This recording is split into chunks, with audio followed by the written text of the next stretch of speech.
Hey, I'm Sunny Megatron from American Sex, a podcast about life, liberty, and the pursuit of Ooh, that's kind of a trashy first impression, isn't it? I'm so sorry. Okay. On American Sex, Ken Melvoin-Berg and I explore our guests' deepest, darkest sexual secrets, hang-ups, fantasies, and victories. Each episode reminds us that in this fine country of ours, no matter our differences, we all want and deserve the same things. Freedom and happiness.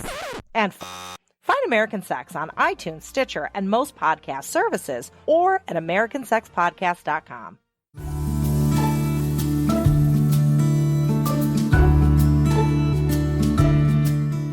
Welcome back to Heaving Bosoms, the podcast where two best friends stay connected via their love of romance novels, giggling, snarking, and making fun of themselves and each other. This week, we've got Susan Elizabeth Phillips' Match Me If You Can, so let's get right into it.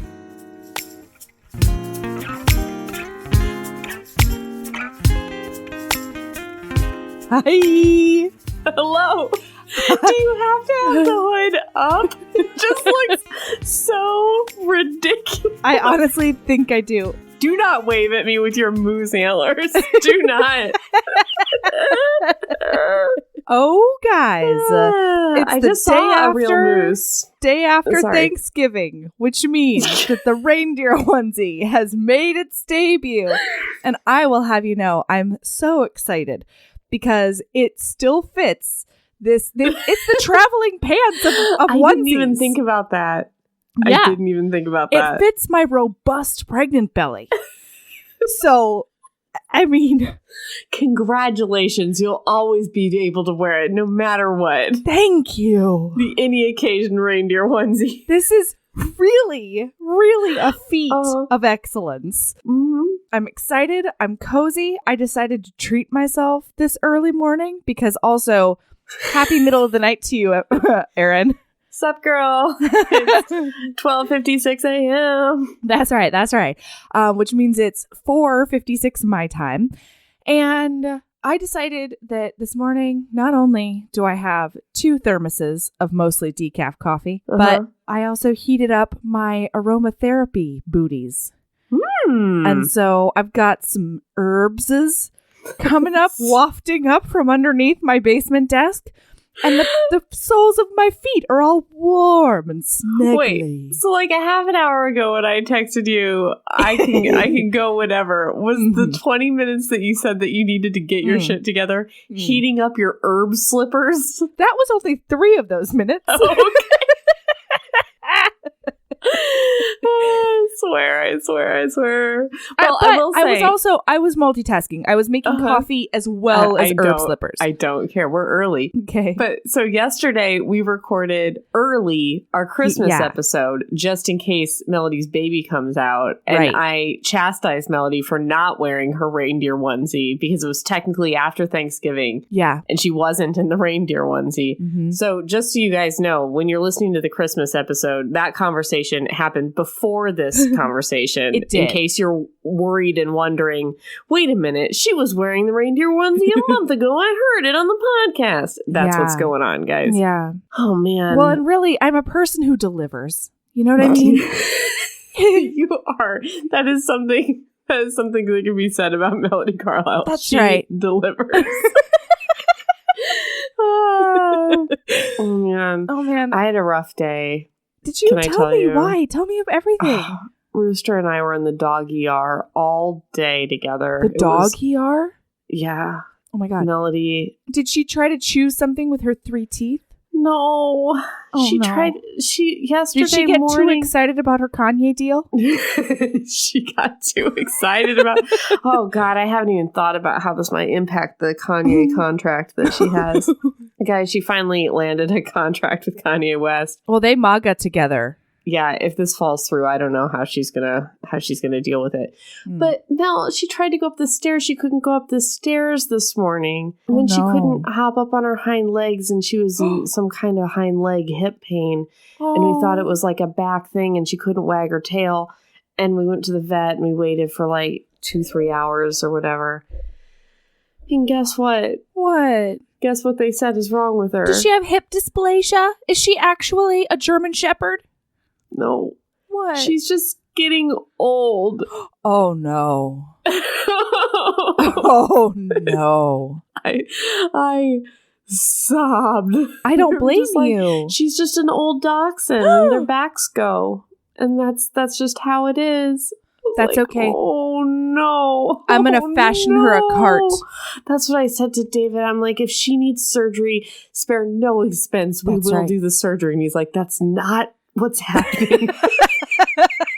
Yeah. It's like, David, you're being very emotional right now, Erin. I'm like, I don't need a wedding. What I need is Rooster. And he's like, that's not how we're going to play this. That's right.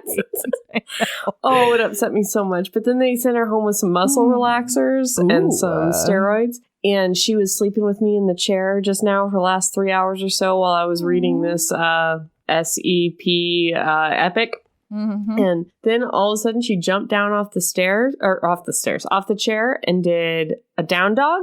And then she did an up dog. Oh. And then I heard a pop. Oh. She popped. Uh-huh. And I was like, ooh. Yeah, that could go either way. Yeah, and then she did some twisties on her back. Ooh. And then she stretched out those hind legs. Get it, girl. Far, shook. Oh, yeah, the stretching them out. Uh-huh. And then she ran down the stairs and ran up the stairs, and she was right as rain. Oh. Those muscle relaxers fixed her right up. My little sprightly angel. Melody, she's getting old. I know. But here's the thing. I think the plan of action is we fashion her a cart. And then we can also fashion a pulley system throughout your house. I'll just carry her wherever she needs to go. This is one of the things I said to David when I was crying today. I was just like, I will carry her wherever she wants to be.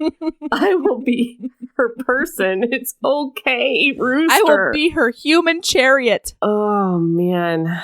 Anyway, so that was my day. Oh, Erin. It's okay. It's okay. It's all right. There was a pop, and then she ran everywhere. We're fine. And then she was okay. She just needs some muscle relaxers, and she'll be fine. Really, I think that can only help her mood. Oh my God, and her overall verbal abuse. You don't think she was faking so that she could get some good drugs from the vet, do you? I mean... Oh, no. That is classic Rooster. It is. That is really on brand. Yeah. All right. I'm going to chalk it up to that. That's what it was. Okay, good. All right. Are you ready to talk about this thing? I am ready to talk about it. We read Match Me If You Can by Susan Elizabeth Phillips. I need to do a disclaimer corner. Oh, no. Yeah. Here we go. Okay, here we are. I just need to put my biases out in the front. Because I want, well, I don't know if they're biases or points of view or whatever, but I always like to.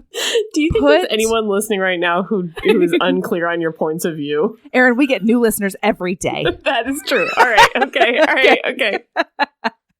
Okay. When I thoroughly hate a text, I like to not only tell you where I'm coming from the outset so that you can be like, that doesn't bother me. So I'll probably like this book, or that super bothers me and I'm going to stay away from this book. You know, that whole thing.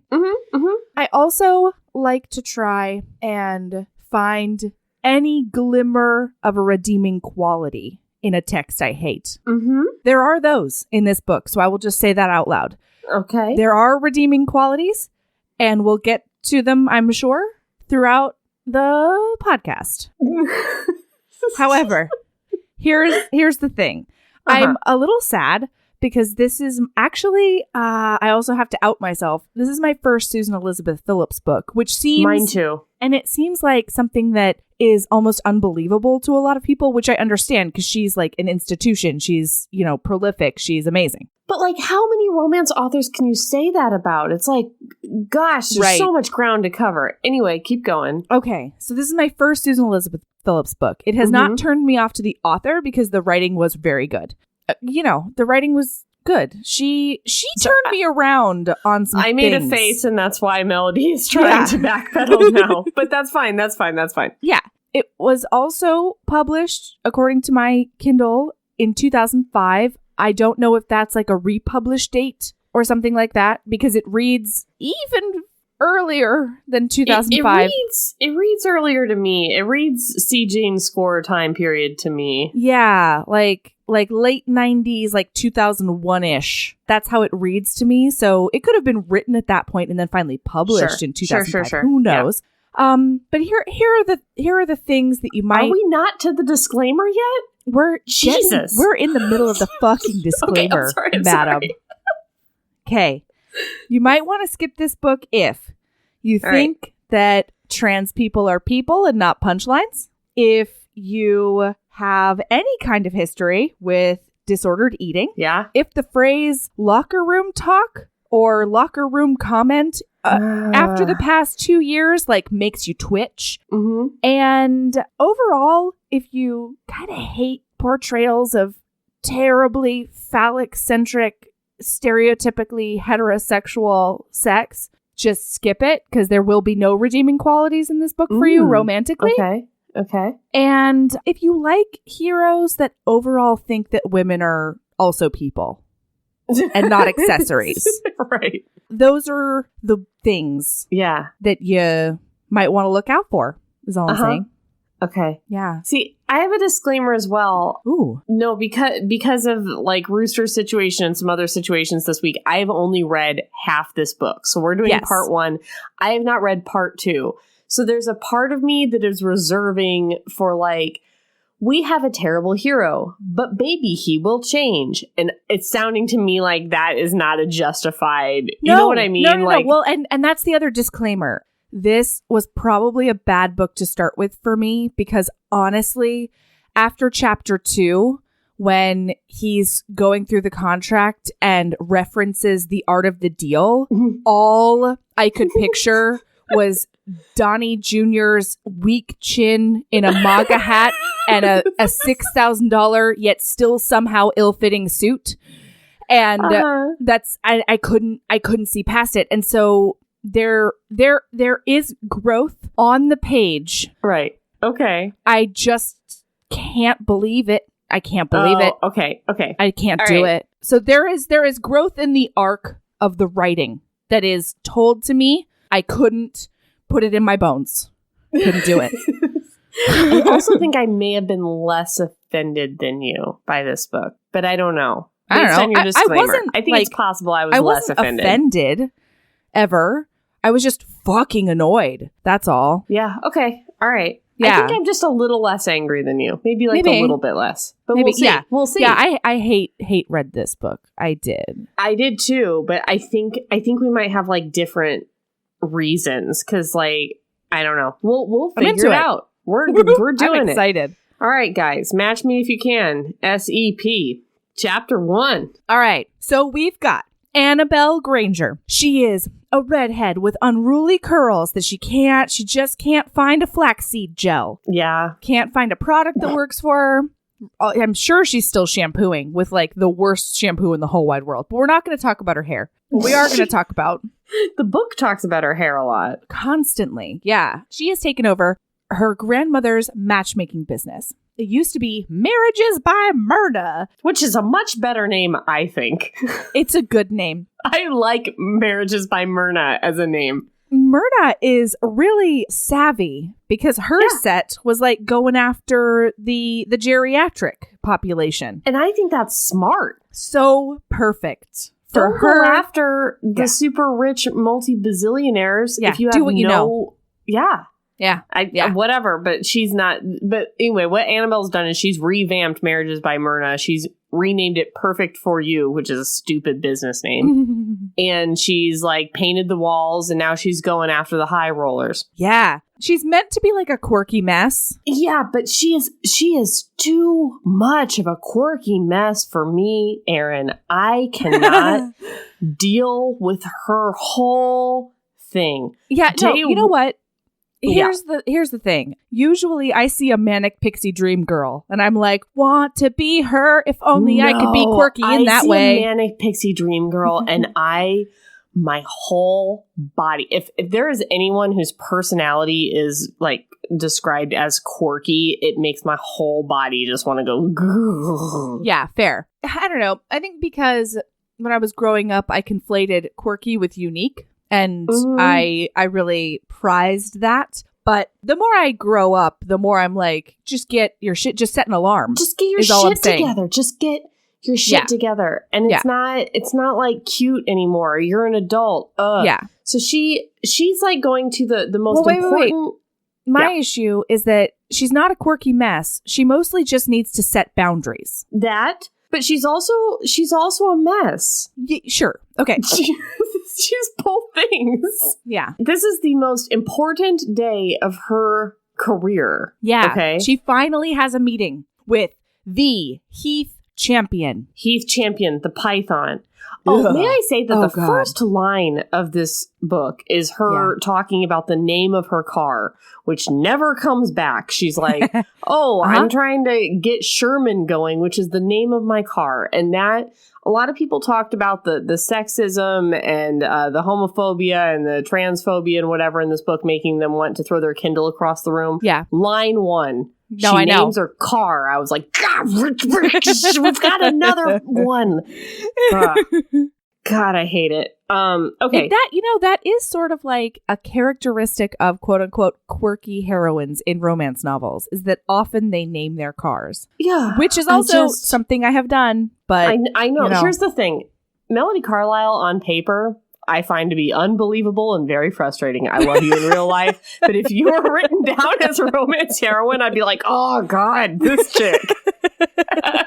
And I'm sure you'd feel the same about me. Probably. But okay, so this is the most important day. She's decided to wear a buttercup yellow raw silk suit that she bought yesterday for 60% off at a Fields Day sale with strappy sandals in a humid Chicago summer.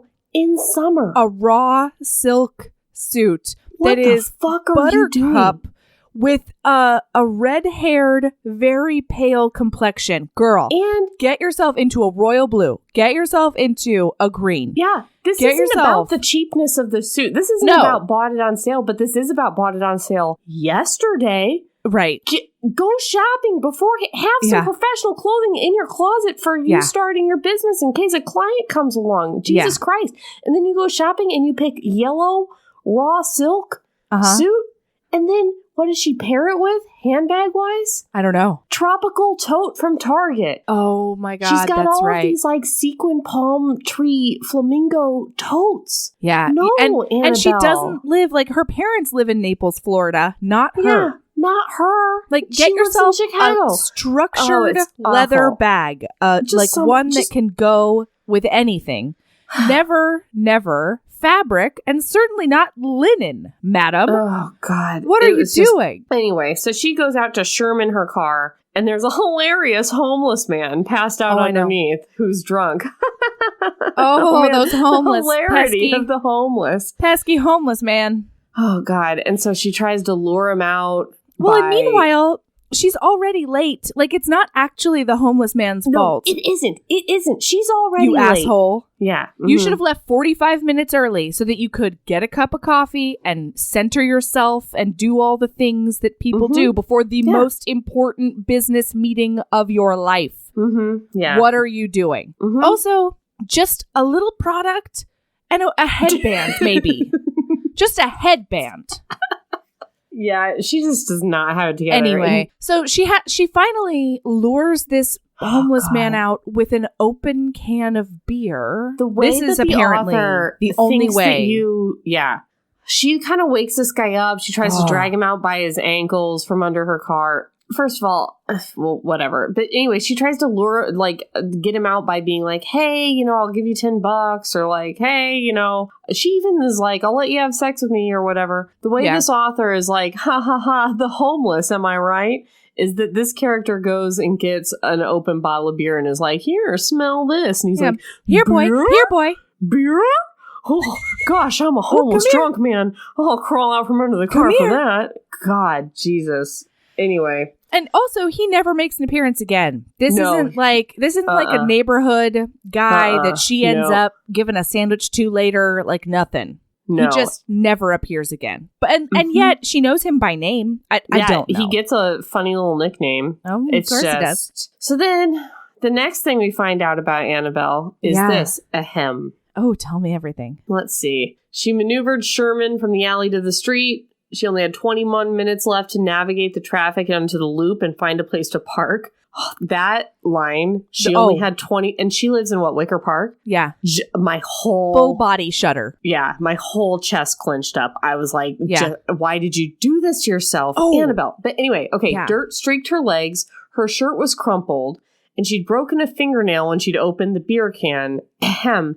The extra 5 pounds that had accumulated on her small bone, she's literally, you guys, described as bird-boned. The extra 5 pounds that had accumulated on her small bone frame since Nana's death no longer seemed like such a big problem. And then later on in that page it says, at 5 feet 3 inches, Annabelle had to sit on a cushion to see over the steering wheel. So we just have the teensiest. Oh, she's so tiny. Tiniest little bird bone girl that we've ever had in an early 2000s novel. Which really, those are the only women you can forgive. You know what I mean? Like they're the only women worth personhood, frankly. And I'm sure we'll talk about it later, but there's a lot of weight stuff in this book. And she is contrasted with a woman who's always on a strict diet. And always Annabelle is eating a lot of things that you wouldn't eat if you were super duper skinny like Annabelle is. She's eating Belgian waffles and pizzas and stuffing her face. And it's contracted. It's so late, you guys. Contrasted with this like harpy who's always on a diet. And it's like, it's so shitty because the thing is, Annabelle's character is also painfully super fucking thin with her small bones and her 5'3" and her teensy weensy waist. But we're making fun of the girl. I don't know. I'm just like, no. She's the cool, approachable one because she can one who can eat whatever she wants and she's still eat whatever skinny. she wants, I hate it. not work out, and still be the female ideal. They talk about how she doesn't work out all the time too, and it's just like, just put a little meat on her bones. Then, if you want this contrast, then don't. I don't know. And if you know us, you'll know that we're not saying you shouldn't eat pizza and blah, blah, blah, and all the things. It's just like, and I also know that there are women who can, like, it's a natural phenomenon. Yeah. Who can do all these things. It's just like, I feel like these women are the dukes of Regency times. It's like there were only 4 dukes, everyone. Yeah, like, I feel like there's a level of like when you're reading this and you're a normal person who's not bird boned, and if they want to be, they have to really watch it. It feels like you should be ashamed of yourself if you can't eat all the pizza in the world and you don't manage to be a teensy tiny little right. It's like I hate it. Yeah. Okay. So that's the other thing. I should tell you is that I spent a lot of this book anxious. Because of this? Well, all the eating stuff was rough for me, honestly. And then because it's from so many angles. So many angles this happens. The eating stuff was rough for everybody. Right. I felt it too. It was all of the family parental, like I don't believe in having a conversation with your mother on a regular basis where like you end up almost crying. I don't understand how she hasn't set boundaries with her family. We'll get to that. Oh yeah, I'm a little bit triggered by by just a lot of these people come from a stance of like wealth as status and wealth as personal achievement. Like it makes you a good person to be wealthy. Yeah. You know, the always talking about the Armani and the Prada and the Louboutins. Like, I just don't give a shit. And honestly, it makes me a little anxious because I don't understand people who are like that. Yeah. So I just also spent a lot of this book anxious. That's all. Yeah. Okay. All right. So she's still driving Sherman the tank. Driving. She's trying to get like to the that. loop. It is a Sherman tank. Oh, God. Whatever. It's funny. If you're going to choose a name for a boat. Okay. So she gets to the meeting and she's 10 minutes late. And apparently he has only allotted 10 minutes for the meeting. And so she has missed the meeting. And she's like, well, I'm really only 9 minutes late. And the secretary's like, that's not how this fucking works. And so she barges in. She runs past her. She does all the brash things that a business lady should do. Yeah. And except remember how she looks, guys. Yeah, she's in like a straight crazy person. The humidity has made her suit wrinkled and rumpled because it's raw silk. Yeah. She accidentally smooched her own collar. Like at some point, she has lipstick from her on her own collar. It's like, oh man. Her curls have sprung free of some sort of coif that she's attempted. Yeah. And she's running into this place. Also, she's just washed out in buttercream yellow. And she has already described her own complexion as creamy at this point, where I was like, oof. All right, so she runs into this office, the office of the Python. Oh, God. And also this guy, that imagery can't do it. And I like pythons, but never in a sexual way. So she gets in there with the python, and his office is described as the color of money. Oh, my God. Lacquered jade walls, thick moss carpet, and furniture upholstered in varying shades of green, accented with blood red pillows. Boy, does that say sophistication and rich to me. Honestly, if your dad only decorates in gold, you're gonna decide that you have to decorate everything in money. Yeah, I guess. I was like, oof, that is a rough office. That is a tough look. But yeah, so he is the brother of the husband of her college friend or something like that. What? Right? No. He's a sports agent of her best friend's husband. That's what I just said. You said they were related. Oh, I thought he was like his brother or something. No, he's just his agent. Yeah. Okay. Yeah. Okay. Yeah. That makes more sense. All right. So he's his agent. Anyway, so this has been set up by her friend, Molly, who was a heroine in another book. Yes. Yeah. So he's just taken the meeting with her as the matchmaker to like appease the friend. His clients. But he's already like hired a high-powered, regular, established matchmaking business to help him find a wife. So that's why he only had a 10-minute meeting with her, because it was basically to say, I had a meeting with her. I didn't want her. I hired Portia's power matches. Which is power matches. Portia's power matches, which is not a great name, but it's better than perfect for you. Well, especially when your last name is Powers. Yeah. So she walks in and the assistant does the whole thing. She ran past me and blah. And then they're talking and she essentially convinces him by being like, do you remember what it's like to be the underdog? Do you remember what it's like to be on the outside trying to establish yourself? And he's no, I cannot imagine. Yeah. Can we talk about Heath for a minute? Oh, yeah. But if you use the term coiled again, I will. I can't use it. I didn't use it. No, I know. But the book uses it so much and it makes me itch. Well, he's always coiled to strike. And it makes me think of, oh, God, it just makes me think of a really... Yeah, there's a snake in me. Yeah. Do you remember Kundalini Day? Yes, I do remember Kundalini Day, and I don't like it. You guys, there was this day. I don't remember. We were driving back from a wedding. So we're hungover AF. We were hungover AF. And Melody just starts talking about Kundalini yoga. And this was pre, like, everyone knows about Kundalini yoga. And this is pre me being a yoga teacher. And this is the height of me making fun of Melody for her new age bullshit. And I was not actually talking about experience. I also had no frame of reference for Kundalini we were just yoga. Like reading on the internet or something. No, I was retelling a drunken story that I heard at a conference. I had gone to this conference of sex educators. I remember now. And there was this lady who we were all a little bit tipsy, but like not bad. And there was this lady who was trying to explain her Kundalini. I still don't understand what she was trying to explain because she was very literal about the Kundalini-ness. And so what she kept on saying was, my practitioner just tells me that there's a snake in me.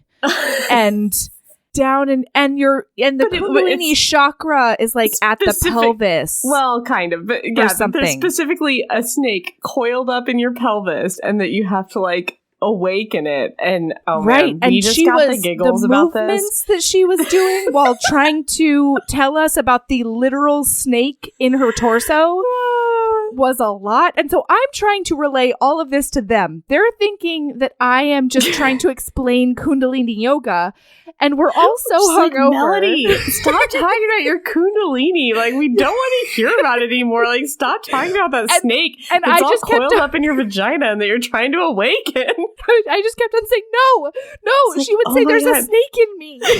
We're like, yeah, Melody, we heard. You've got a snake in your vagina and you won't shut up about it. She was just getting more and more frustrated. Oh, it was incredible. Oh my God. Oh, anyway, sorry about that inside joke that's what it story. Makes me think is that he is this coiled snake just ready to strike right in your vaginal canal, and I don't like it. And then he's just gonna hang out there, and he's gonna make you be really awkward at conferences. Yeah. Okay. I won't use the word coiled. Thank you. What I was going to make fun of is that he's like the richest rich man ever. He's a fast talking sports agent, and he's one of those with the office and the suits and everything. But he's also, you guys, he's also like a muscly, rough around the edges, good old boy who grew up in Podunk, Illinois. Southern Illinois. And made it all the way to Harvard Law by, whatever. So he's trailer trash from nowhere in Illinois. With a neglectful dad, an abusive dad. And he talks about experiencing some sexual abuse at 13. Yes. With his dad's girlfriend. Yeah, we'll get there. Yeah. And the one thing that was good about this is that he actually identified it as sexual abuse. He did. Yeah. Mm-hmm. But he also identified it as women have found me sexy from a very young age. Yeah. But the author describes him as being a cross between the rich color of his hair was a cross between a leather portfolio and a bottle of Bud. And I think that in a nutshell. What? Yep. Ew. Would you like me to read the sentence? His hair was thick and crisp. Its rich color a cross between a leather portfolio and a bottle of Bud. So if that does it for you, and he's got neat eyebrows, but they're cross-sectioned by a thin, pale scar. It's like everything about him is like neat, but also shitty. Right? And some of the descriptions of Trailer Park, Podunk, Illinois hit me right where it hurts. So maybe I should throw that out there as a disclaimer, because I was like, okay, all right, like let's back off, Right. I can make fun of where I'm from, but Susan Elizabeth Phillips can't. But we learn about him. He's got the job. He's got the house. He's got the blah, blah, blah, and then the last thing he needs to really round out his, not his life, but round out his image is the perfect wife. Yeah. And it's very weird to me because he's very like, if I get a wife, then I'll never be that kid from shithole Illinois ever again. Yeah. And I'm like, I don't think kids growing up, actually, bing boom bong. I know 100% for sure that kids growing up in shithole Illinois don't dream of someday making it and finding a wife. We dream of someday making it and getting a dishwasher. Right. That's not... It's not marriage. Marriage is not on the list of like, I'll show them, I'll get me a wife. It's like, I'll show them, I'll get a robot to wash my dishes someday. Right. Yeah. Well, and it's grosser even than that, because as he keeps talking about it throughout the chapters, he wants somebody who's gonna just not have a life or interests or career or anything, because her whole thing is supposed to be surrounded by him. So she needs to be able to drop anything at the drop of a hat and jump on a plane to go entertain a client's wife. Mm-hmm. Not the client or anybody else, but like specifically the wife. Mm-hmm. She needs to have his bag packed. She needs to listen to his hard days. And she's got to be crazy smart. She's got to be so smart. She's got to be Ivy League educated and accomplished and sophisticated. But she needs to then give all of that up in order to cater to his schedule and his life and his wants and his needs and his penis. Yes. And he... Can I read you a line? Oh, yeah. Sorry. Are you ready? Brace yourself. I am. He uncoiled from his chair. Yeah. He was tall, so it took a while. What does that mean? I know, I saw that too. He uncoiled from his chair. He was tall, so it took a while. Like, how long? Eons. Anyway, and so this is when, after he shows his extreme height, she identifies him as a sexy man. Yes, she does. And she's like, this unwanted feeling of animal masculinity and magnetism. Burr. Yeah. So anyway, she does her whole impassioned speech, and he's like, you've got 24 hours to find me the perfect woman. Right. Here's your test run. Yeah. So she leaves the meeting, and in her car, she has a cell phone with caller ID, and yet somehow is such a mess that she can't even look to see what the number is anytime anybody calls. This is a recurring theme. She cannot use her eyeballs on the device that her head is pointed towards. And her ringtone is the William Tell Overture. What the fuck is that? I have no idea. I meant to Google that and then I didn't. Oh, it's the one that's like dun da da da da da da da da boom da da da da da da da. Oh, you know, God. that thing. Isn't that it? I hope see, that's it's just it, 'cause making me more anxious. And someone out there is being like, wow, that is not it. Wow, I'm itching my whole scalp. You really are. Who changes the ringtone to that? That's so weird. Yeah, and especially if you're going to have like a really, really obnoxious ringtone like that, why wouldn't you use it to denote a number you don't want to answer? Right, like your mother. Like your really, really awful mother. From her mom that just underscores her siblings, or basically, you guys, her siblings are super duper successful. They know Johnny Depp. They're surgeons. Surgeons and an accountant. They're very much also of the ilk of like money equals worth. And so like in one email, her brother's like, God, Spud, by your age, I was making $250,000 a year. You should really, like, who talks like that? No one. Certainly no one I want to know. Right. And so her mom wants her to go be an accountant. And she's like, no, I'm going to be a matchmaker. Her mom has sent her these grad school applications, which like also set some fucking boundaries. And here's another thing, you asshole. Maybe if you want to extricate yourself from your toxic family, don't pay rent to your awful mother if you don't want her to have ties to you. Like the whole point. Because she's living in her grandmother's house right now. Right. And so she's like, I don't need your help, Mom. And Mom's like, oh, like the house you're living in? Is that the kind of help you don't need from us? And paying rent in. Yeah. It's not like she's living for free. Yeah. They have a transactional relationship regarding this house. If your mom is not a person who can respect that transactional relationship, get the fuck out of that house. Yeah. What are you doing? Yeah. So, especially if you're also trying to dodge your Myrna's old clients, move somewhere that they can't find you. Jesus. Sorry. So Heath goes to the club. The club. With, this is where sports people are supposed to go. It is. Mariana Zapata. Yeah. Think about this. This is where sports people go. This is where sports people sport after they're done sporting on fields. They sport it up at the club. That's right. Anyway. Where they're popping bottles. They're getting it done. All right. They're spraying ladies with water jets. Sure. Oh, yeah. This is a club that's called Waterworks, where ladies just get sprayed with water so you can see their boobs. Yeah. This is a club where all the sports teams go. So they mention in one sentence the Sox, the Bulls, the Cubs, the Stars, which is this fictional football team, and the Bears. So we're living in a world where the Bears and the Stars exist. We have two professional football teams in Chicago in this world. I don't know. That's crazy, right? No, it seems like a really small, like a too small market for football, especially when you're going up against the Bears. Yeah. And also, there's one Black Hawk wandering around. They've got one hockey wandering around in this club, just in case anyone was wondering. And the goalie for the Chicago Fire. Yeah. It's like how she throws in like one hockey and one soccer roaming around.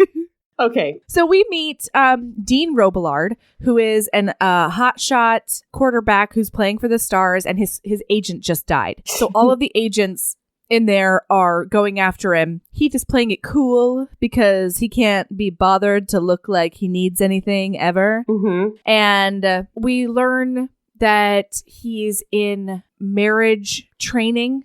He has entered marriage training. Yeah, what does that even mean? I think it means that you don't use your penis, especially in quote unquote skanky ladies. Yeah. Because, so this chapter was this scene was really interesting to me because on the one hand, all of these women were described as being fairly empowered in their sexuality. Like instead of saying that they were like club bunnies or whatever, I think she uses the phrase, it's not powerful sexuality. It's predatory sexuality. Yeah.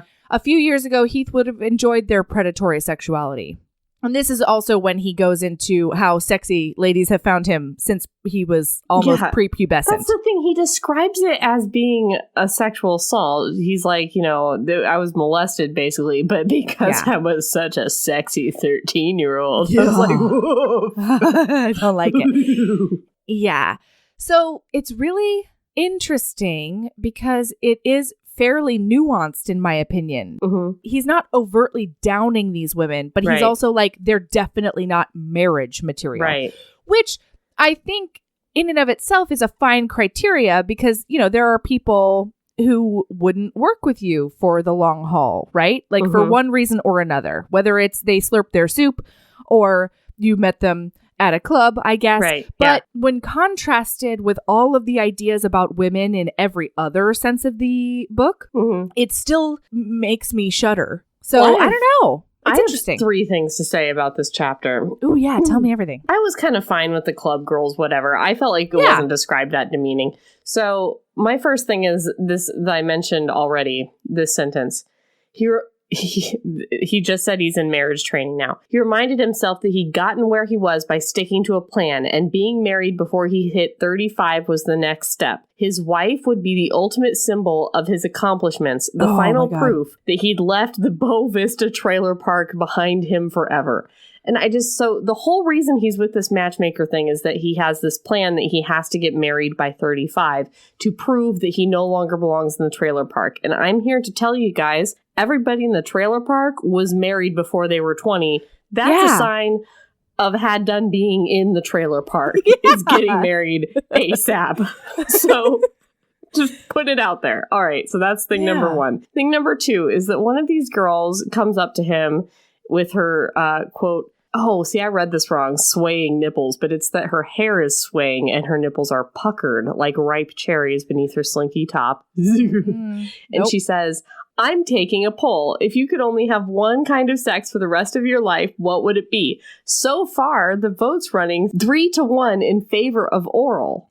First of all, what? She's doing a poll in the club for what kind of sex if you only could have one kind of sex. And 3-1 has said oral? Yeah, apparently. I don't know. I just feel like there's a spurious model there. I don't know what's happening. That's like weirdly skewed. I don't know anyone who would say oral to that question. And then he says, how about I vote for heterosexual? And then everyone around him is like, what a funny joke. That's just the funniest joke. And I'm like, was it a joke? Like, that's that's really supposed to be a big funny punchline, and I do not understand it. Well, I understood that completely. Mm-hmm. Yeah, that seems like a really some kind of like undercurrent of like no homo. No. Just the power dynamics between the predatory ladies because they're Oh, and also he describes her as a woman that he's fucked before. Oh, God. Yeah, you're right. A lady that I've fucked before comes up to me before I was in marriage training camp. And so I saw that as completely real because I see that poll as like an attention-seeking device. Oh, yeah, for sure. But I just felt like his joke was not a joke. Like, I don't think he's funny. That's where I'm trying to go with this. It's not funny. A, no one says oral to that question, and also he's not a funny person. No, totally. But I think that's the point, is that he also says everyone laughs. Yeah, because they're trying to win his favor and also his penis. Got it. Okay. Right? All right. Okay. Did you catch this handshakes thing? Mm-hmm. Okay. I'm glad I'm not the only one. All right. Yep. So one of these football players comes up to him. He's only described as having brown eyes, so you do not know the race of this man. But then it says 2 of them executed one of a dozen or so tricky handshakes Heath had to master over the years. And I highlighted it and I was like, is she trying to tell us they're black? Like, yeah, I think is that what's happening? Or am I racist? Am I the racist one who, like, I'm superimposing? But then I got to the next page, and every time that guy talks, he ends his sentences with, know what I'm saying. Yep. And so that just squeaked me out a lot. Yep. And I'm just moving on from it. That's all I'm going to say. But I was just like, I don't like this whole, like, and then I had to learn all their complicated handshakes. Know what I'm saying? Like, oof. All right. Okay. We can move on from the club. Yeah. Okay. So now we know that he's in marriage training, which means that he's not dipping his wick in any of the candles that are burning for him. And that was a convoluted metaphor, wasn't it? It's so late, you guys. It's so late at night. Okay. Oh, we find out about his failed fiance relationship, too. Oh, yeah. So he goes home and he pulls out an old smudged invitation. And also, how does that invitation get smudged? Because it's like old. He's opened it so much. He's opened it so much and he's looked at it. Ink that's, I mean, has he like rubbed the ink? No, like he's been like just eating a blueberry muffin. Oh, and sure, like he stuck his thumb in that blueberry. He's crying into his crying carbs. and his mascara has gotten all over it. Like that's happened. It happens No, I sometimes. hear you. Okay. So he pulls out this old thing, and he had a fiance that only wanted to marry him because the timing was right to I don't know. It's so stupid. Yeah. So like all of her grandmother and her parents had all gotten married on Valentine's Day 20 years apart. And so she wanted to marry somebody on Valentine's Day 20 years apart. So he gets an invitation by accident. What a crazy wedding planner. To his own wedding, where it says, please celebrate the 50th anniversary of so-and-so, or the 40th of so-and-so, the 20th of so-and-so, and the marriage of us. Right. And he flips shit, which I'm like, I don't think I would flip shit on that. But he senses that she's only marrying him so that she can have somebody to marry on this date. Listen, Erin. No, listen to me right here, okay? Yeah, okay, I'm here. He will not be a cog in any vagina's wheel. All right. But like, isn't that what he's doing? No, he's saying he's got to marry somebody by the time he's 35. Right. Yeah, okay, stop it. Okay, vaginas can only be cogs in his wheel. All right. Okay. How dare you? Well, what I thought was so weird was that he found this narrative from that invitation. I would have just been like, oh, are we getting married? Because I didn't even think he had proposed. Oh, is that it? I think maybe he hadn't proposed. Oh, because I was just like, well, I mean, it just worked out really well. I don't understand what his deal was. And he was like, I will never marry you, bitch. And I'm like, geez, that's a weird reaction. But then she did get somebody to marry her on that date. So he was right.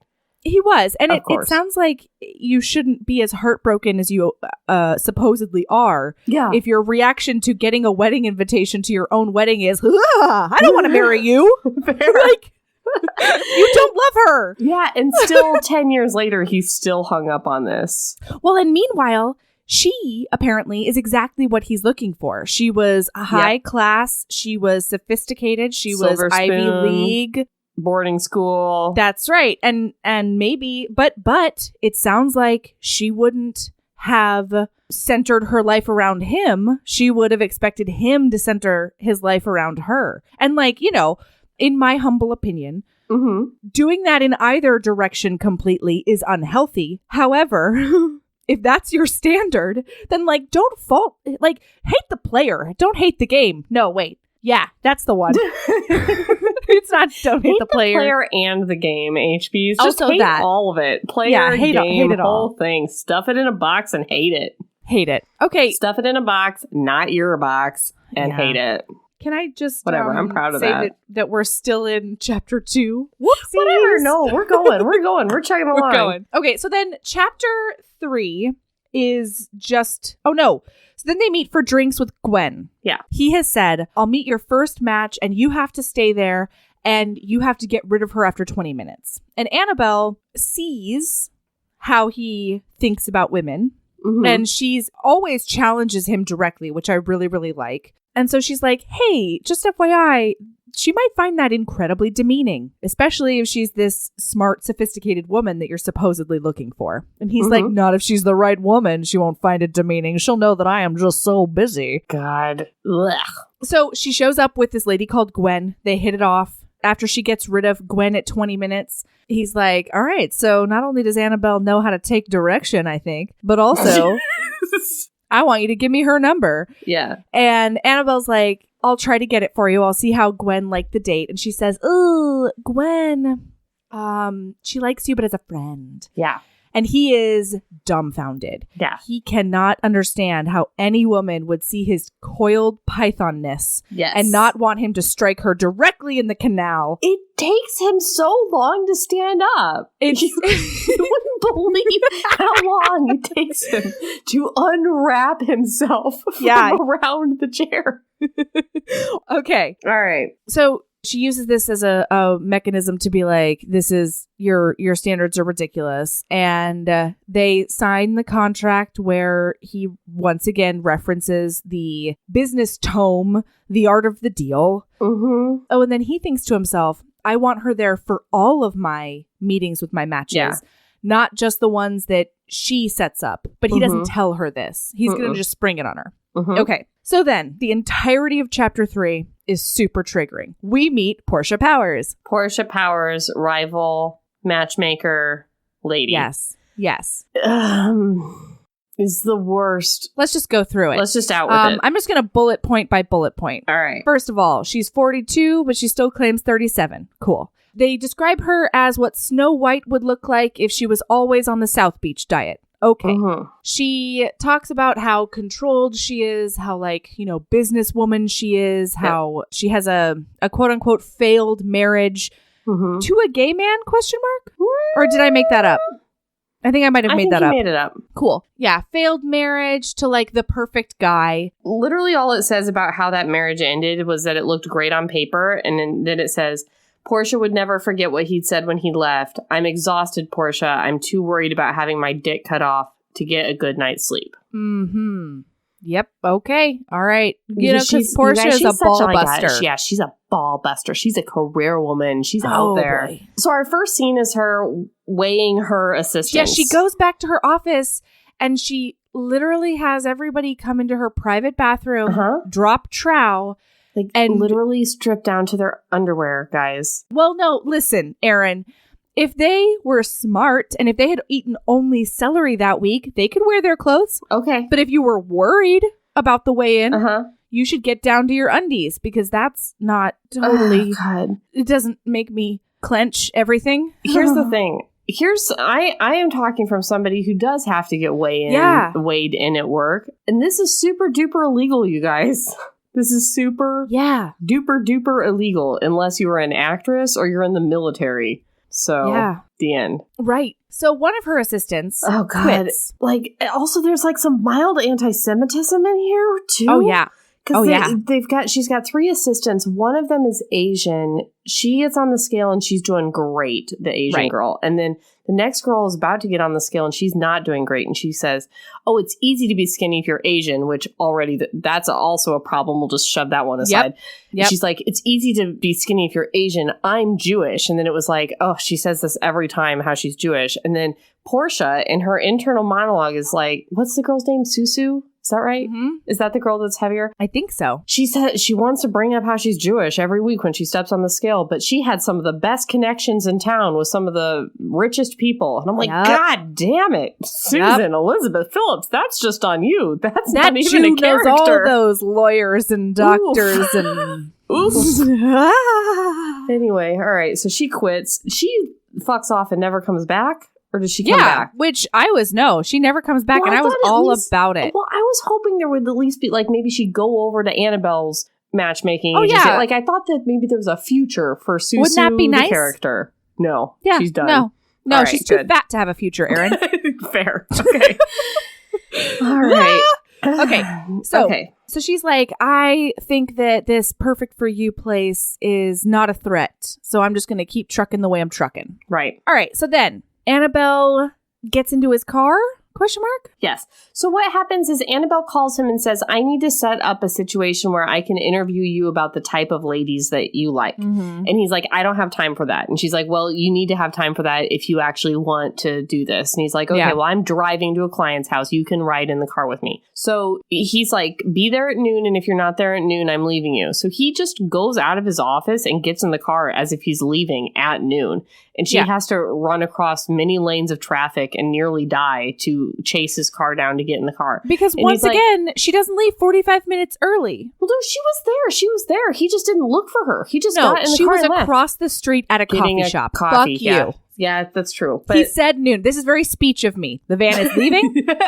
We are pulling out. I don't care if you have your skirt on or if you're just running in your pantyhose. You can put it on later. Be on the fucking van. Comma, Brooke. Be on the van, Brooke. Yes. She's not listening, but if you are, Brooke, we're talking about you and your Aladdin pants. And also me freshman year. Oh. Yeah, one time I actually almost left my dorm. I was in such a hurry because I accidentally slept in because I didn't know how to set an alarm clock at that point. Mm-hmm. And my roommate had to stop me and say, Melody, your skirt's not on. I had my jacket buttoned. But I was going to run to the van in just my hose. And so I grabbed my skirt and I put it on in the elevator of the dorm building. Oh my God. Yeah.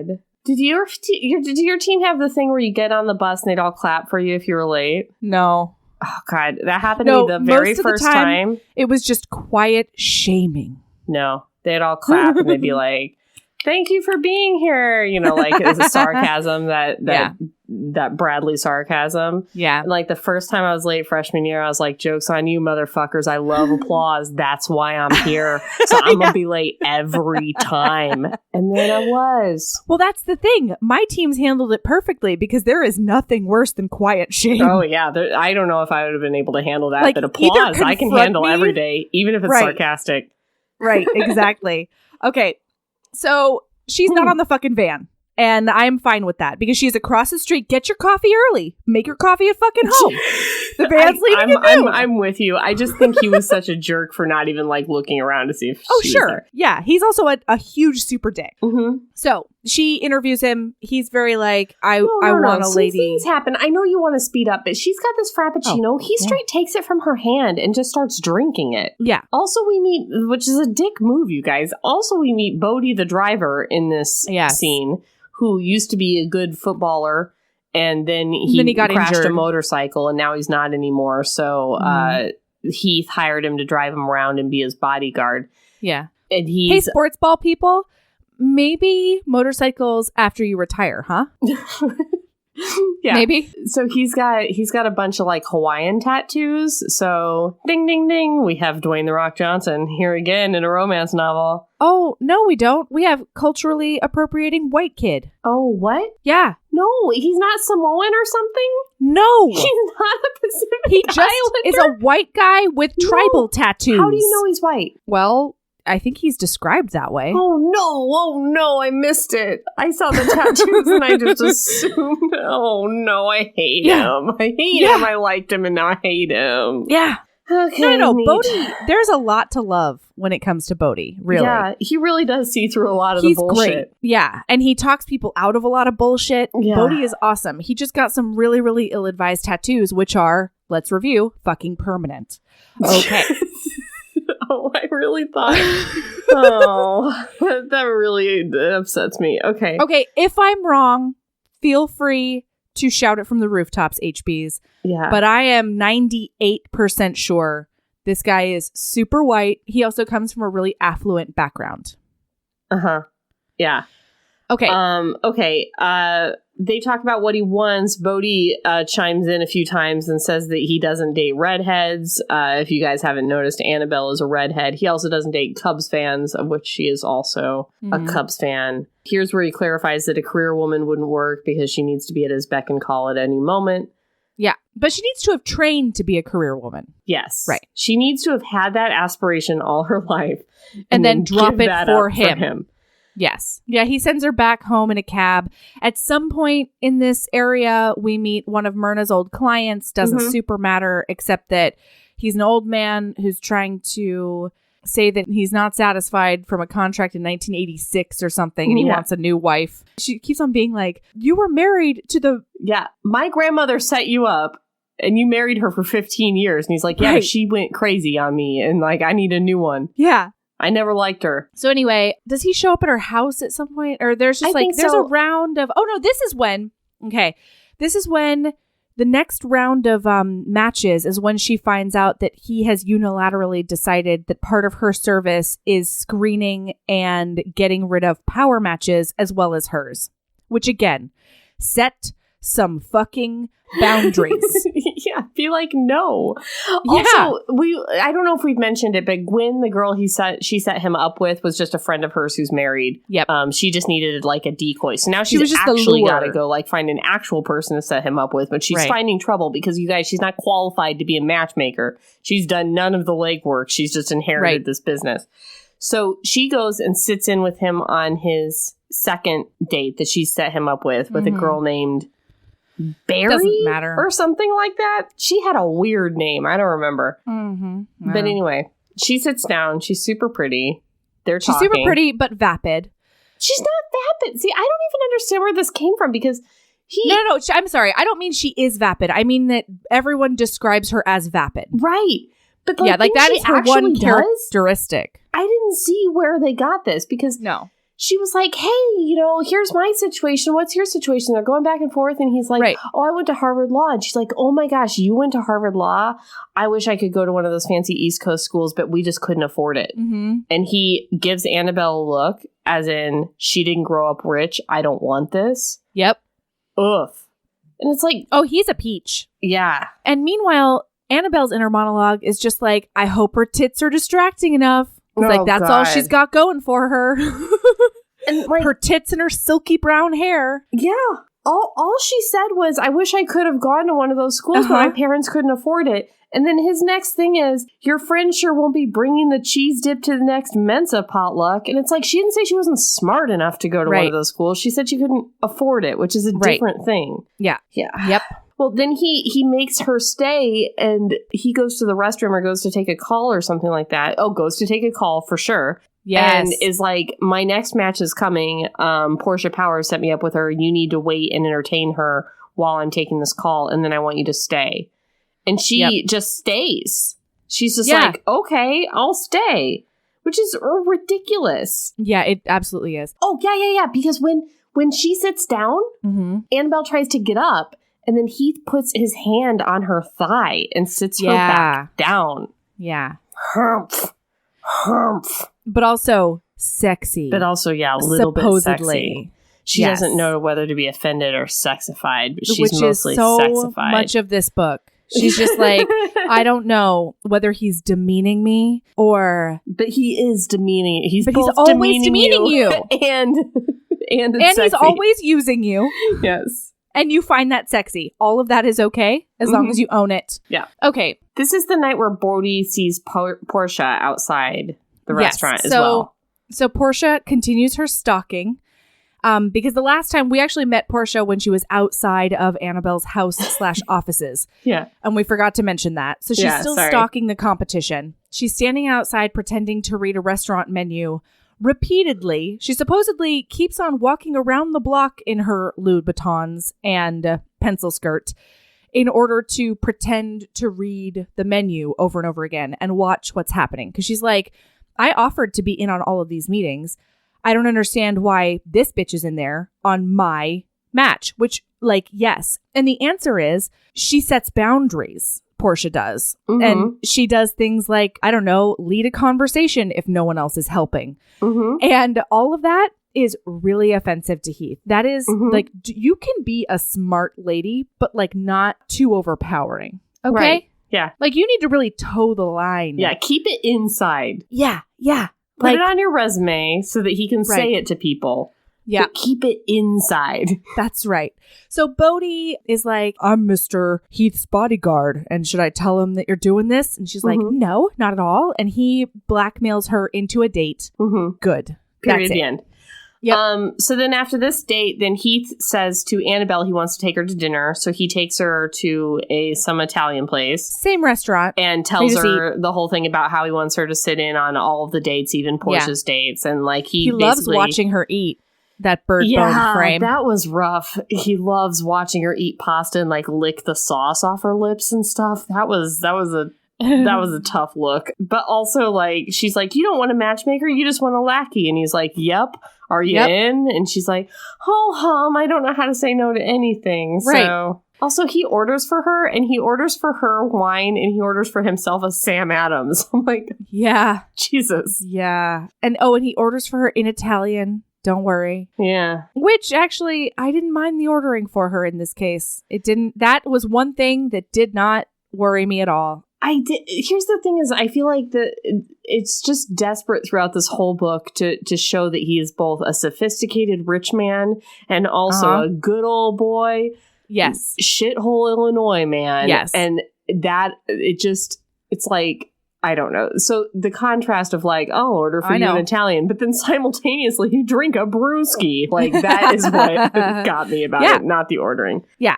So they go back and forth. He's like, I don't think I've ever had this much fun in the company of a vagina. Ever.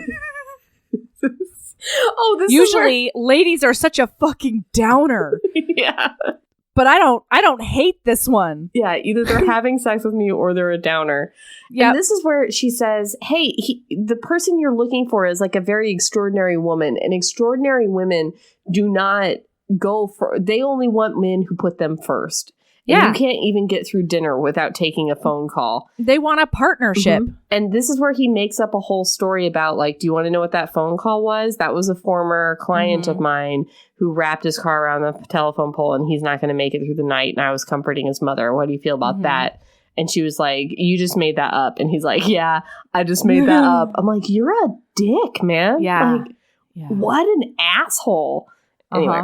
Whatever. Because can I just tell you, I would have bought that hook, line, and sinker. Oh, yeah, me too. Yeah. I would have been like, oh my God, I'm so sorry. Maybe this is what makes Annabelle such a cool girl. I don't know. Is that she's able to see through that. But like, maybe the fact that she had the confidence to be like, you just made that up. I'm like, I would never have the confidence to be like, even if I suspected he made it up, I would have Googled the shit out of that night. You would have gone some PI extravaganza. Yeah. I would have called him on it like the next day, but not in the moment. Right. Same. And actually, I wouldn't have even done that. There would have been no Googling. I would have been like, I would have just berated myself quietly for it and not slept. Oh, Melody. Yeah. You call me. If you need a Google, you call me. I will do it. All right.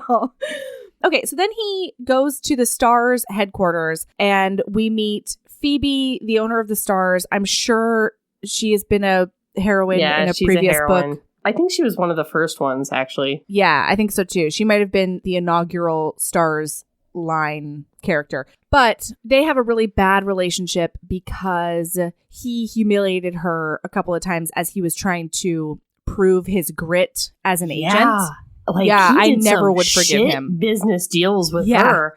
And I would he fully never trumped forgive her. him. If he showed up at my child's birthday party or whatever, I'd be like, get him the fuck out of here. I would have made a Annabelle, scene. Don't you show your face here again either if you're going to bring that shit around. I would be done with him, what they describe he did to her. I know. So then they go back and forth. They've got a really bad relationship. Meanwhile, he's still trying to win this kid, Dean Robillard, and Robillard is taking his time finding an agent, and he's also not dumb. And so he's like, I'm not going to hire the one agent who super pisses off the owner of the team I'm working for. Right. So you're off the table. So anyway, he's trying to make it better with this lady. And then we meet some other side characters who don't super matter. But we do find out that Phoebe's having some sort of party and Annabelle is invited. Importantly, Annabelle, somewhere in here, asks him what his middle name is.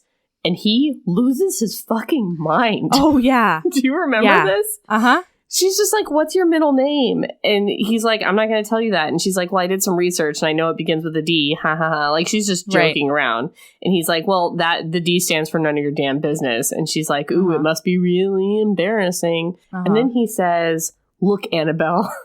Yeah, like, it goes from 0 to freak out. Yeah, look, Annabelle, I grew up in a trailer park, not a nice mobile home park that would have been a paradise. These heaps weren't good enough for scrap. My neighbors were addicts, thieves, people who got lost in the system. My bedroom looked out over a junkyard. I lost my mother in a car accident when I was 4. My old man was a decent guy when he wasn't drunk, but that wasn't very often. I earned everything I have, and I'm proud of that. I don't hide where I came from. That dented metal sign on my office wall, the one that says Bo Vista, used to hang on a post not far from our door. I keep it as a reminder of how far I've come. But beyond that, my business is mine, and yours is doing what I tell you. Got it?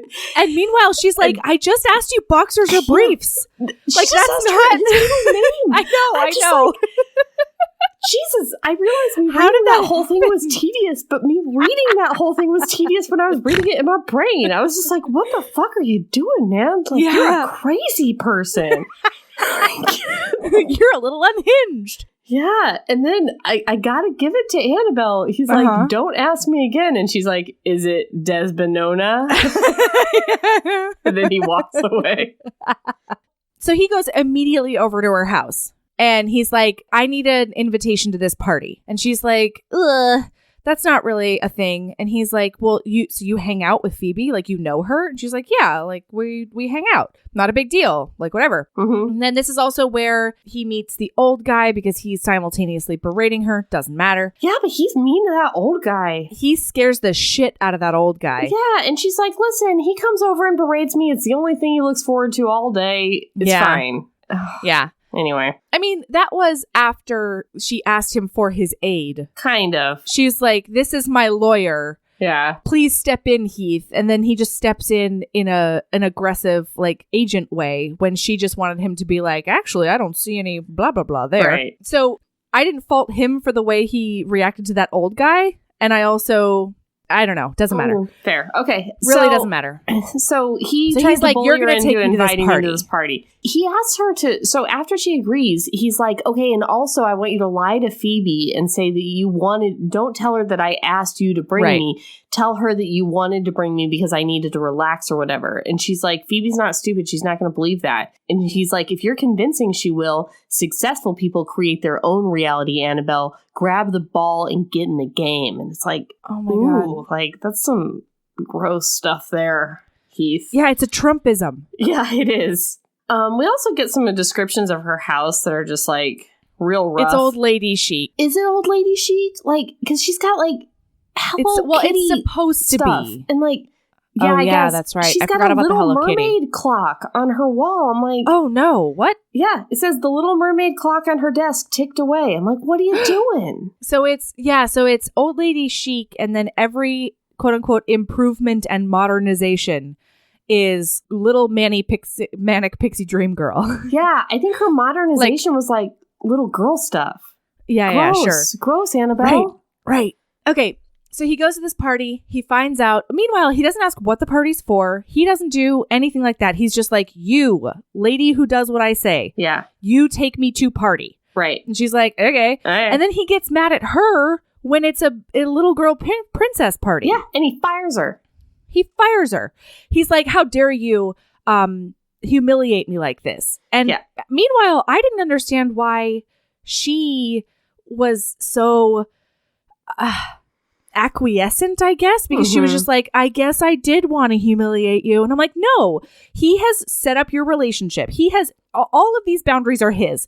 And it is, I say, you do. Mm-hmm. Yeah. You did that. And now he's pissed. This is not your problem. Also, this is juxtaposed. So from the invite to the party at her house to the party, there are 2 scenes in between. One is Bodhi's date with... Oh, I forgot. Portia Powers, where they go to a sports bar. He's it's okay. I kind of wish these were our people. You know, honestly, she's a terrible person, but I kind of wish that, like, I don't know, they at least had like some sexual tension and stuff. And he's very calling her bluff on stuff, and it's good. Mm-hmm. Well, and he also takes over Heath's narrative. At this point, I didn't know if Heath was lying or if Bodhi was lying. Me neither. And I still don't know. Yeah. So Bodhi tells her that he's the one who grew up in the trailer park and all the things his that window happened. looked over the junkyard, whatever. Right. So I'm either one of them is lying, or they're like brothers. Sure. I'm not sure. They play sand volleyball, which is something that Portia can't wrap her brain around, which I really liked, actually. I liked it. She gets all dirty and stuff. Yeah. He takes her out of her comfort zone, and he's like, I love dominating strong women, but only in bed. And I'm like, Bodhi, stop speaking my language. Get it, Bodhi. Oh my God. Bodhi sees through the bullshit. I really liked the scene, and I like their other scenes too. Uh-huh. I do wish that her arc hadn't been like, she's a career woman who's and what she just needs is a good dickin', and now she's fine. Like, you know what I mean? Like, I felt like the whole thing was she's severe and terrible, but now that a man has come in and rocked her world, you know? So I especially didn't like that in this particular case, just because Portia's character has internalized every morsel of misogyny she's ever been fed, and she turns it into a weapon against other women. Right. Yep. And so the fact that there is a male savior especially bothers me. Yeah. Because I just... But that said, the scenes were the best part of this book for me. And it also makes sense for Portia, a person who has internalized every morsel of misogyny she's ever been fed. Yeah, that's probably the only way she's going to be cured. So, yeah. It certainly won't be another woman that helps her. No, never. How dare you? So then the other thing that happens before the party is that she bumps into her ex. Oh, fuck. Oh, God. Okay, so throughout this whole thing, we have been getting crumbs of this old relationship that she has had. In the first conversation she has with her mom's like, you failed at everything you've done. I mean, even your relationship with Rob has been blah, blah, blah. Mm-hmm. And then we're fed other little details about how this relationship went wrong and she was betrayed and like, but you don't know how. And then she's at a coffee shop and a woman called Rosemary comes in and they talk, and Rosemary's voice is described as sort of deep and all of that's fine. But she's also described as being beautiful. Yes. And I didn't mind this at all. I actually thought this was one of the only scenes where Annabelle was awesome because she was very cordial. Rosemary sat down and they spoke. She referred to Rosemary as a woman in both her inner monologue and verbally. And then she set some really healthy boundaries. Rosemary was like, I miss you and I want to be your friend. And Annabelle was like, that's not possible, especially right now. And I think all of those things are perfectly fine. It really is sort of everyone else. And then there's a scene at the end of the book, or like near the end of the book, that we can't talk about now, but that I'm just like, ugh. Okay. Like, that's a weird thing to be triggered by. But because everyone really set me up for this book is very transphobic and puts like trans as a punchline and stuff. Yeah. And I don't think this scene, there's some parts of it that are not good. I'm not saying this is a great look. Right. But it's not bad, and it's definitely not as bad as I thought that this was going to be going in, because people warned me. So I thought what was going to happen was like, oh, there's a kooky neighbor, kind of like the drunk guy under the car. I thought there was going to be a trans person in this book that got the treatment of the drunk guy under the car of like, oh, check out this kooky neighbor that is a man in a dress. Like, that's what I thought that they were going to do. But really, I thought the way that it was described of how Rob told her and how she then explained it to her mom and the pronouns that were used, I felt like it was pretty much treated with care, except when she's talking about the quote unquote ick factor of having sex with somebody who she now knows at the time was a woman or was having these thoughts. So it's interesting because on the one hand, I thought it was a perfectly reasonable representation of a person who is in a long-term relationship with someone they have been presented as a certain thing, then all of a sudden sort of letting them in on a deep inner struggle and having that change their identity. Right. The problem that I had with this, and again, published in 2005, so I'm trying to give it a little bit more leeway. The issue that I had with it is terms like ick factor. Right. Because in her mind, gender and sexuality are sort of the same thing. But it even says that Rob at the time explained to her that gender and sexuality are different. Yes. But she couldn't wrap her brain around it. Right. So I feel like we shouldn't fault the author so much because I feel like it's the character, like the author is writing a character and what her reaction was. So it's interesting because it's a fairly nuanced parsing when you're only looking at the character and her ex. It's really everybody else because there are characters who are like, I just can't believe what he did to her, and all that sort of thing, as if it was about her. Like there are conversations later on that are really problematic. I'm not there yet, then, because this didn't seem, and it starts and then out. She talks about what she says to her mom when she tells her mom what happened. And she says, her mom's like, oh, Rob's great or whatever. And she's like, well, because she says something like, you compliment each other so perfectly. And Annabelle's response is, well, it turns out we compliment each other a little bit too perfectly.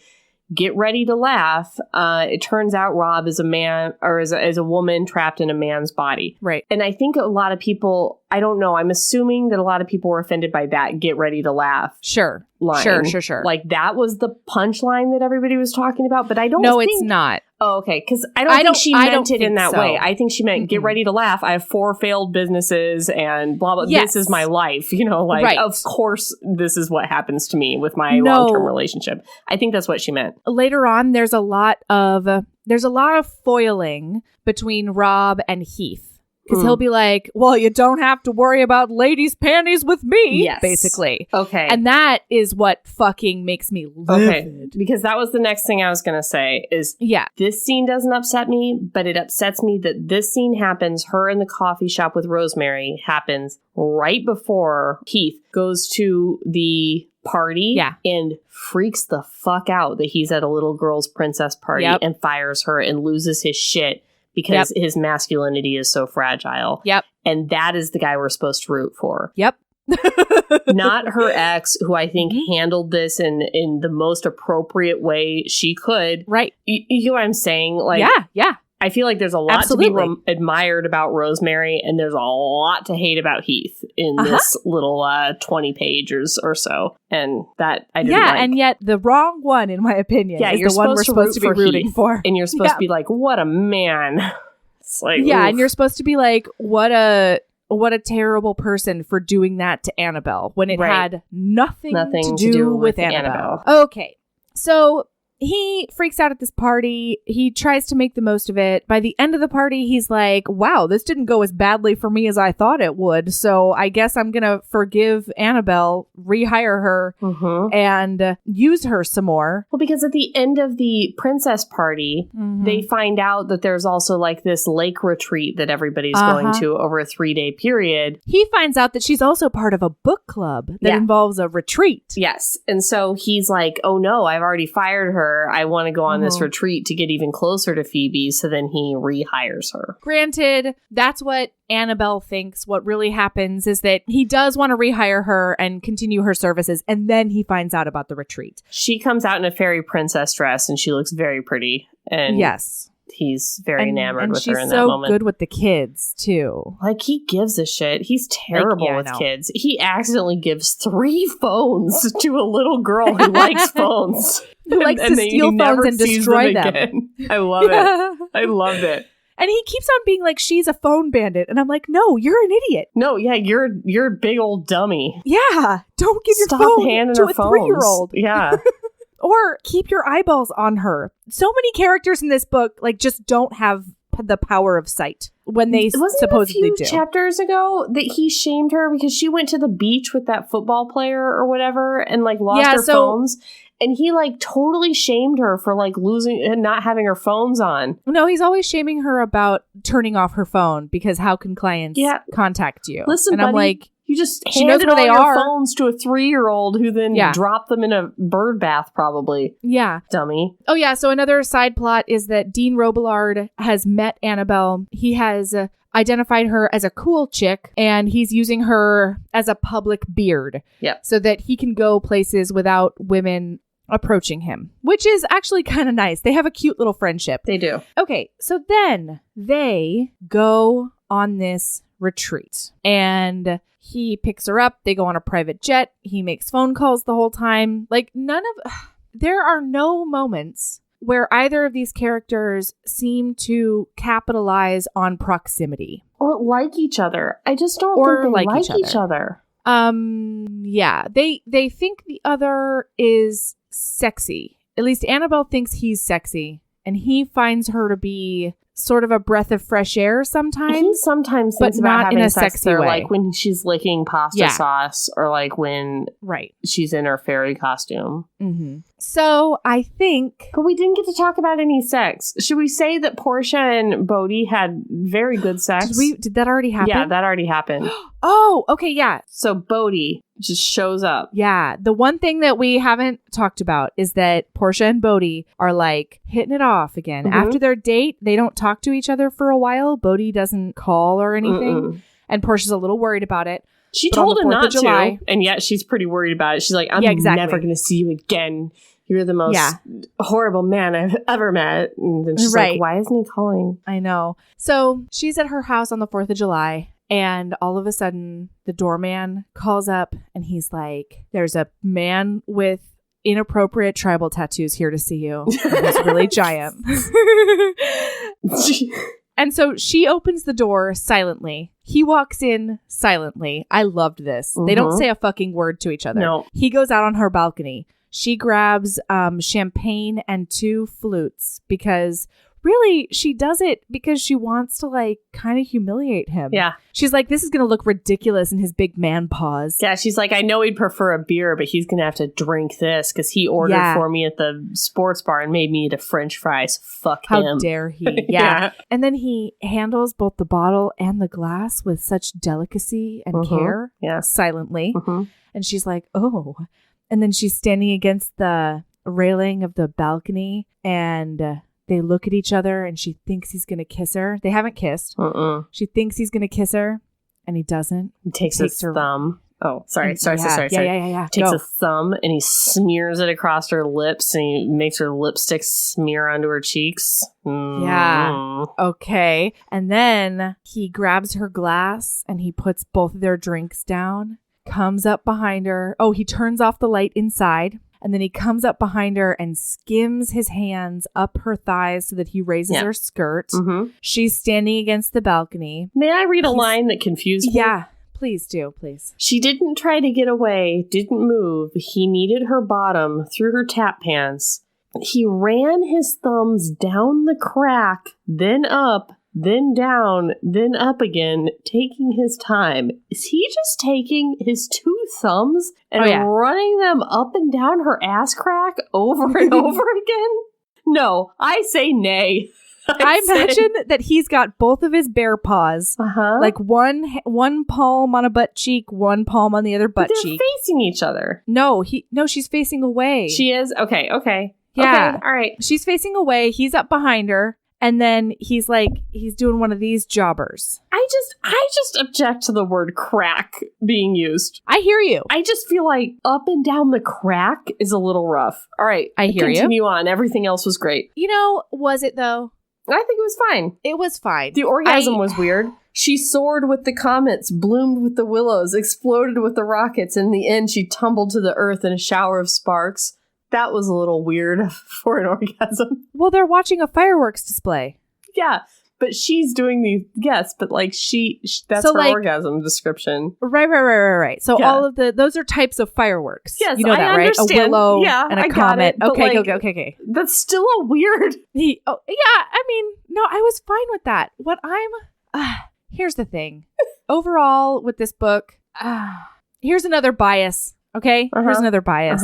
He comes into her house, like, and this is all hot, right? You haven't gotten to the other sex. I'm sorry. It would have been fine if there was another kind of sex later on. But all of the sex in this book is man come up to woman, put on condom, put penis in appropriate hole.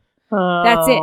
And like, I don't understand why there wasn't a little bit of fingering beforehand, a little bit more neck smooching maybe. Maybe he would get down on his knees behind her and eat her out from behind. Any of those things would have been awesome because in this book, the vagina is supposed to be capable of such wonder. Like, all of these women go from 0 to being impaled without any kind of prep. And I don't know. Like, in this case, it was hot because it was, A, I really like Bodhi. And B, there was this factor of like, you know, there was like kind of a public thing. And it was silence. She was like, if anybody looks out their window, it's going to look like he's like, you know, sort of snuggling up behind me. And you know, so there was like the public sex factor that could be hot, that could get you a little wet, but everything is just heterosexual sex equals penis penetration, period. Roll over, go to sleep kind of situation. And I just wish we had gotten a little bit more variety. Yeah. I guess. Okay. Well, I only read this. In this scene, it was hot. I'll let you know next time. Yeah, let me know. All right. Guys, sorry we were so tired. I feel like this was a lame one. Were we lame? I'm not tired. I'm tired. This is me. Maybe it seems like this is me. Just so I guess I'm boring, Erin. This is what you get. No, maybe I just feel tired, so I felt boring. We're sorry if we were boring. We're usually much less boring. I'm sorry if I was a harpy. Were you a harpy? Everyone. I might have been a harpy. I feel a little negative.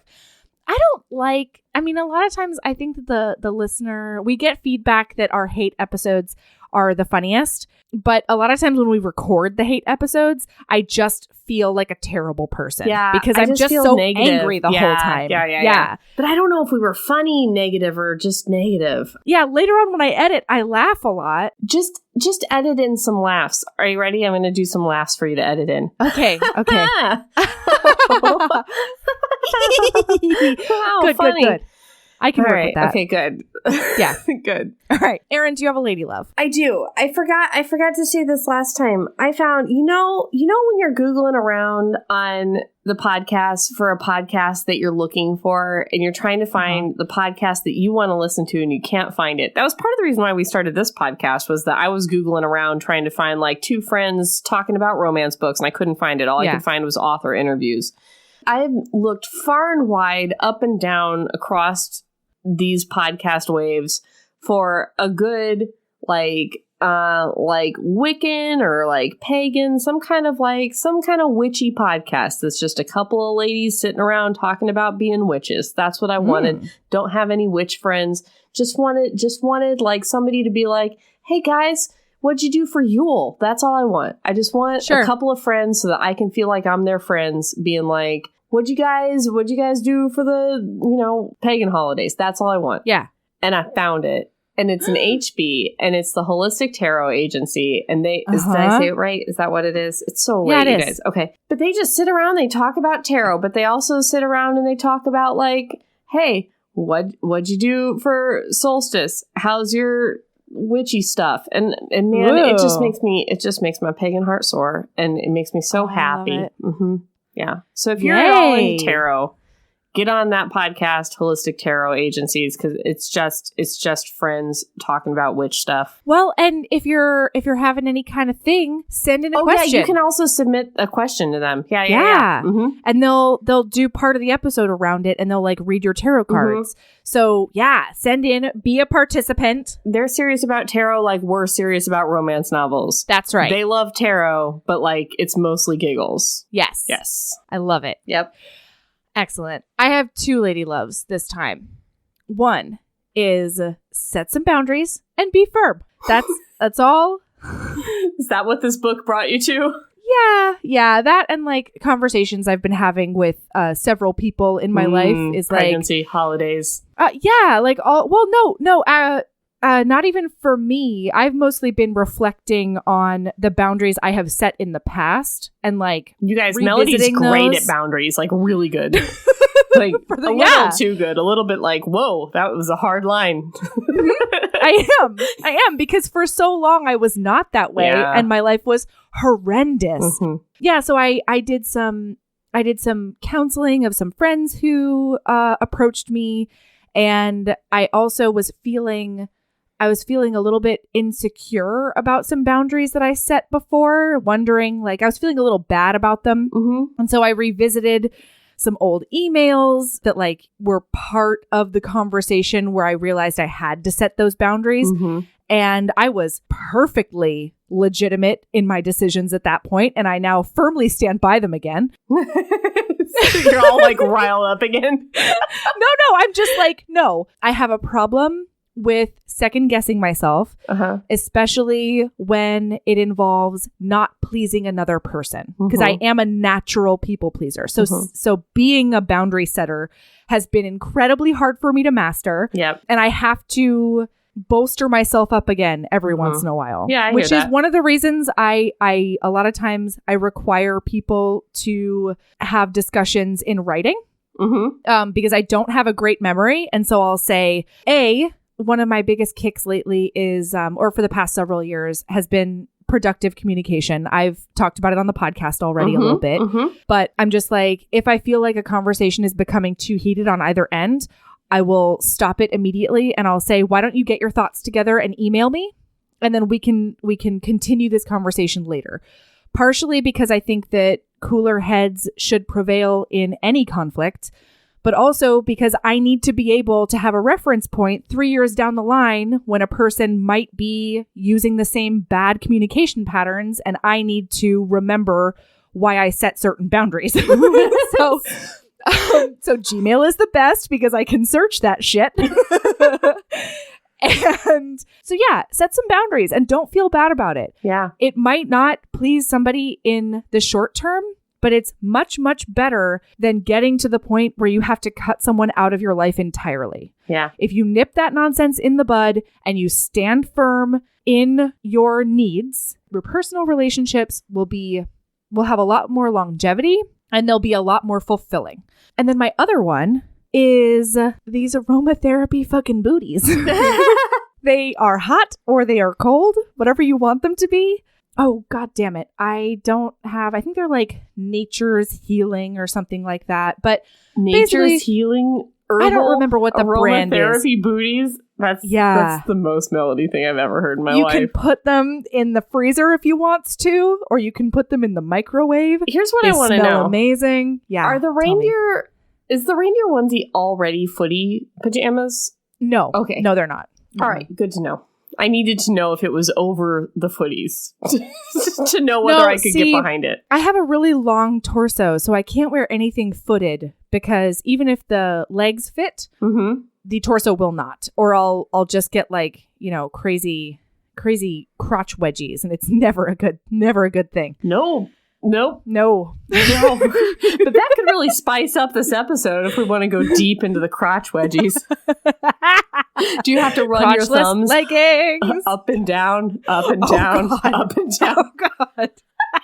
To get that wedgie out? I will say that the one good thing about any crotch wedgie is that no coiled python can get through that.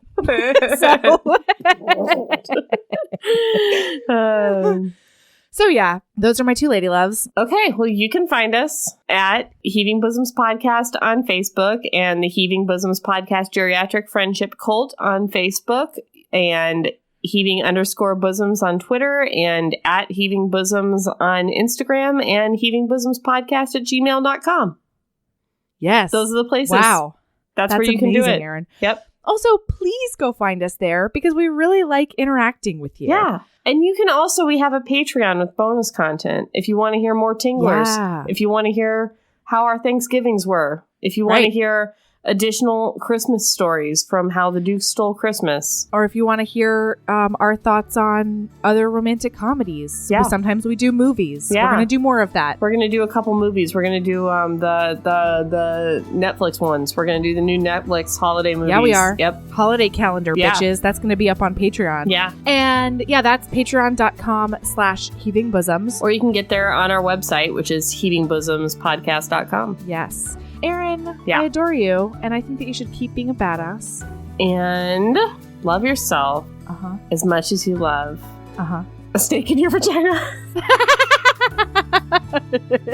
Yeah? There's a snake in me. Melody, oh my God. Annabelle wants a snake in her. Stop telling us about your kundalini. We've heard too much about that kundalini of yours. It's got a snake coil up in it. It has to be released. Got it all the time. All right. I love you. Love you I'll too. Talk to you soon. Bye. Bye.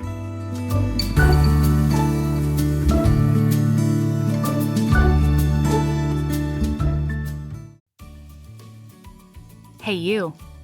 Yes, listener, you. Are you loving the show? If so, please leave a rating and review in your podcast app. The 90 seconds you take to say something nice not only helps new people find the show, but it makes me super smile over at HBHQ. Also, I've had a few people ask, and the answer is yes. We are still doing the 5-star bribe. If you leave us a review with 5 stars, then we'll do whatever book you want. We're real deep into the list, though, so it might be a while. Lilas! Okay, back to the show.